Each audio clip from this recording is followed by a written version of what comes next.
queridos estudiantes, esta cápsula corresponde a la clase 2, módulo 2 del día 31 de marzo. Como lo he dicho anteriormente, la idea es que puedas escuchar y ver esta cápsula junto con el PowerPoint que corresponde a esta clase, denominado Contexto Inmediato a la Declaración Universal de los Derechos Humanos. Nosotros en la clase anterior lo que hicimos fue trabajar los antecedentes a la declaración. Ahora, lo que pretendemos con este módulo es descubrir, comprender cuál es el contexto inmediato donde se da la Declaración de los Derechos Humanos. O sea, en el fondo, por qué la humanidad ve la necesidad de declarar estos derechos. Entonces, para eso necesariamente nos tenemos que ir unos siglos atrás, saber que esta declaración fue posterior a la Segunda Guerra Mundial, donde uno de los personajes principales fue Adolfo Hitler, y esta guerra deja un costo humano y material que el mundo no estaba dispuesto a soportar nuevamente. Recordemos que se trata de dos guerras seguidas, la Primera Guerra Mundial y la Segunda. Para muchos les correspondió vivir estas dos guerras mundiales, que fueron hechos históricos. Bueno, ahora, ¿qué ocasiona estas guerras? Nosotros, de alguna manera, cuando hablábamos de los antecedentes de los derechos humanos, decíamos que uno de los grandes antecedentes fue el tema de la Revolución Francesa. Sin embargo, los ideales de la Revolución Francesa se vieron doblegados por Napoleón, que surge en Francia, y que él tiene este deseo imperialista, ¿no? De alguna manera en Europa se mantienen estos deseos desde muy antiguo, ¿no? Entonces él lo que hace es que se toma el poder y quiere anexar a Francia, al imperio francés, las naciones que por supuesto estaban, sobre todo aquellas que hacían frontera. Fueron 15 años de gobierno de Napoleón, 14 dice fueron de guerra, y se restablece la paz con el llamado Congreso de Viena, que fue a principios del siglo XIX. Estamos hablando entre 1814 y 1815. Entonces, eso es lo que estaba ocurriendo en Europa. Por su parte, en América Latina estaban todos estas ideas más bien y las guerras de independencia. Bueno, lo que decía este Congreso de Viena hace que Europa vuelva a organizarse, y podemos descubrir dos tendencias de los países, ¿no? que empiezan, digamos, a reconstruirse. Tenemos unas tendencias más bien de tipo conservadoras, donde se exacerban las tradiciones nacionales, lo que constituyó un grupo de países que se llamó la Santa Alianza del año 1815 en adelante, que participaban Rusia, Austria, Prusia, y eran países más bien de orientación cristiana que sostenían la monarquía. Por su parte, en Europa hay tendencias más bien de tipo liberal, en el sentido de elegir libremente a los representantes desde el punto de vista político. Lo que se proponía era una división de poderes y los derechos debían estar garantizados por la Constitución. El otro grupo, como veíamos, era partidario de la monarquía. Aquí aparece ya las ideas o las tendencias de la democracia. Esto estaba presente en países como Alemania, Italia, Polonia, eh, donde políticamente estaban divididos y los ideales liberales se mezclan con esperanzas nacionales. Principalmente este fue un movimiento de la burguesía, de los intelectuales, de los estudiantes. Bien, junto con este tema o forma de organización política, recordemos que antes todos los países estaban ahí en Europa más bien desde una visión más bien monárquica, ¿no? Pero junto con este tema político empieza a aparecer también un tema económico, que es lo que conocemos como la revolución industrial desde el siglo XVIII en adelante, donde se plantea el liberalismo económico, principalmente a través de un grupo económico que se empieza a surgir muy fuerte, que es la burguesía. Eh, este, esta revolución industrial y estas ideas liberales se basan en el libro de Adam Smith, La riqueza de las naciones, que proponía esta libre competencia y el tema de la iniciativa privada, donde el Estado no debía intervenir en el proceso económico, ¿no? Esta idea de la mano invisible que va regulando el mercado. Y esto va produciendo una serie de problemáticas sociales.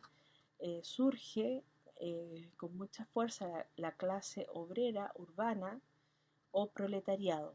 Urbana porque se produce esta migración del campo a la ciudad, y también llamada proletariado porque la única riqueza que tenían estas personas era su prole, o sea, sus hijos.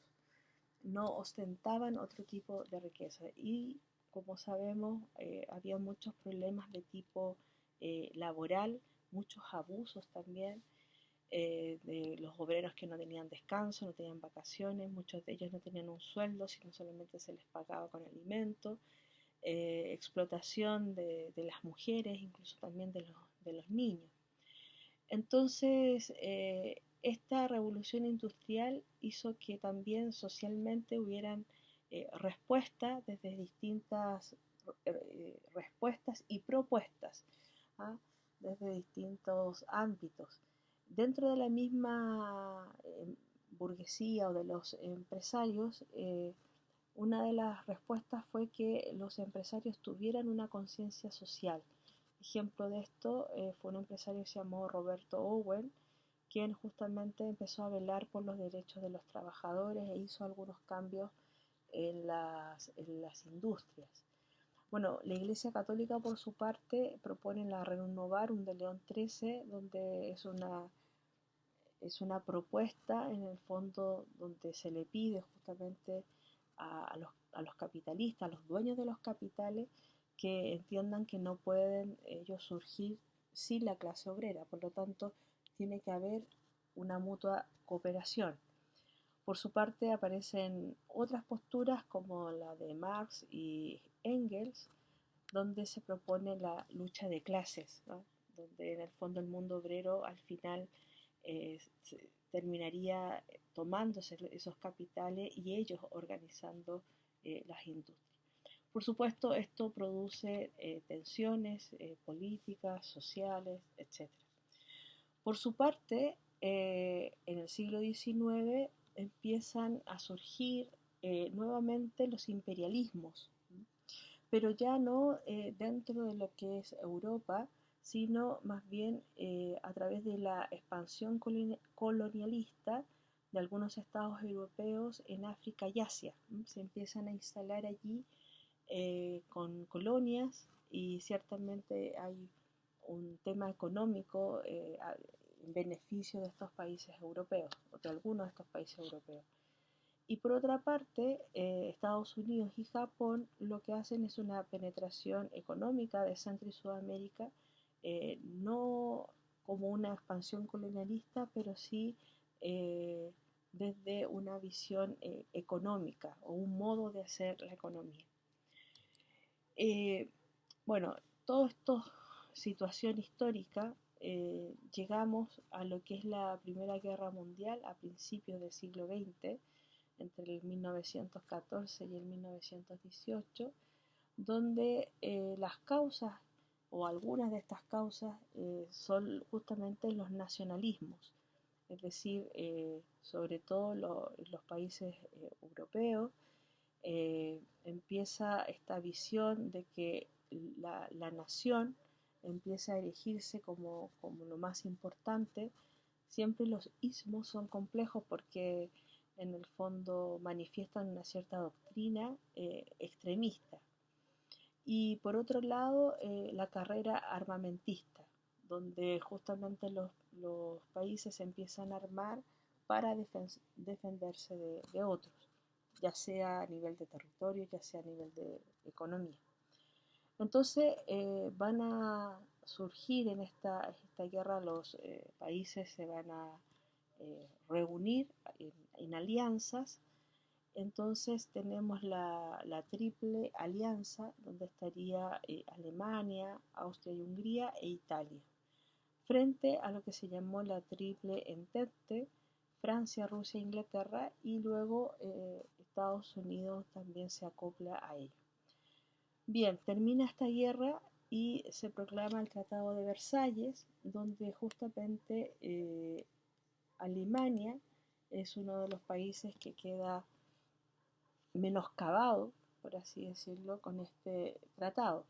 Y ese descontento del pueblo alemán lo toma Adolf Hitler, quien lucha, justamente eres un hombre que lucha en la Primera Guerra Mundial, eh, y fue en 1918 fue herido, por lo tanto tuvo que salir, y él acusa a los judíos y a los comunistas de que Alemania pierde la guerra. Entonces, en el año 1920 dedica su vida al Partido Nacional Socialista, o el nacionalsocialismo, que se llamó como doctrina que él iba a postular. Hitler postula canciller de Alemania en el 32, fue derrotado por Hindenburg, pero este muere en el año 33. Entonces el poder recayó en Hitler, que se proclamó el Führer de Alemania y que gobierna entre los años 33 al 45. Ciertamente este personaje va a ser muy importante en lo que va a ser la Segunda Guerra Mundial. Eh, Recuerden que todo esto está en relación, o lo vemos, porque queremos saber, bueno, desde dónde surge la Declaración Universal de los Derechos Humanos del año 1948. Entonces, en razón de este contexto histórico inmediato, no confundir con los antecedentes de los derechos humanos. Si ustedes se dan cuenta, en este contexto histórico inmediato, podríamos decir que más bien hay transgresión a los derechos humanos, más bien que ir cooperando con los derechos humanos. Hay guerra, explotación de los trabajadores, conquista de pueblos, en fin. Entonces, ¿cuál es la actividad que se propone para esta clase, este contexto histórico inmediato? Dos cosas. Primero, ver una escena selecta de la película que tiene a Hitler como protagonista, que se llama El Reinado del Mal. Ahí hay una parte de esta película, muy breve, que ustedes van a ver, donde Hitler empieza a proclamar, incluso en los bares, en distintos lugares así, al principio, su visión de las cosas. Entonces lo que se pide con esta película, dice la pregunta, ¿no? O la actividad, después de ver una escena de la película El Reinado del Mal, desarrolle dos ideales que proclama Hitler para convencer al pueblo alemán de la necesidad de ir a la guerra. Él, como digo, empieza sus discursos en bares, en lugares de ese tipo, empieza a desarrollar estas ideas y a entusiasmar a la gente. Bueno, ¿cuáles son esas, eh, ¿cuáles son esas ideas que él empieza a desarrollar o estos ideales que él empieza a proclamar para que un pueblo entero, que en este caso es Alemania, se convenza de esta necesidad de ir a la guerra y en el fondo de vencer. Bien, eso es por una de las actividades. Y la otra actividad de esta tarea 3 es completar de alguna manera este relato, porque el PowerPoint queda hasta cuando Hitler asciende como el Führer de Alemania. Y bueno, falta todo el desarrollo de lo que fue la Segunda Guerra Mundial. Entonces, para eso van a leer también un texto selecto de Ricardo Krebs, un extracto sobre lo que él plantea de la Segunda Guerra Mundial. Entonces, la actividad a realizar dice lo siguiente: después de leer el texto de Ricardo Krebs, diseñe una línea del tiempo con los principales acontecimientos de la Segunda Guerra Mundial. Entonces, ustedes tienen en el aula, en el icono que dice tarea, en ese icono ustedes tienen esto, el Word, ¿no es cierto?, donde está explicitado la tarea, pero junto con eso también está el Word donde está este extracto, que es una lectura de la Segunda Guerra Mundial. ¿Ya? Entonces, en el fondo, esta tarea 3 comprende estas dos cosas. O sea, primero un comentario, un descubrir los ideales que proclama Hitler a través del cortometraje, y en segundo lugar, leer el texto, un texto corto de Ricardo Krebs, y hacer una línea del tiempo. Entonces ahí ustedes verán si la hacen en Word, o si quieren lo hacen a mano, después pueden sacarle una foto y me la suben, no sé, como ustedes quieran. Y eso correspondería a la tarea 3. Recuerden, las tareas se envían a través del aula, y lo otro, que la fecha límite para la entrega de los 3 primeros talleres sería el martes 7 a las 23:55. Por lo tanto, la tarea de la semana anterior y estas dos tienen hasta el próximo martes para ser entregadas. Bien, hasta acá la cápsula de este día. Un abrazo, cualquier consulta por el foro y nos vemos.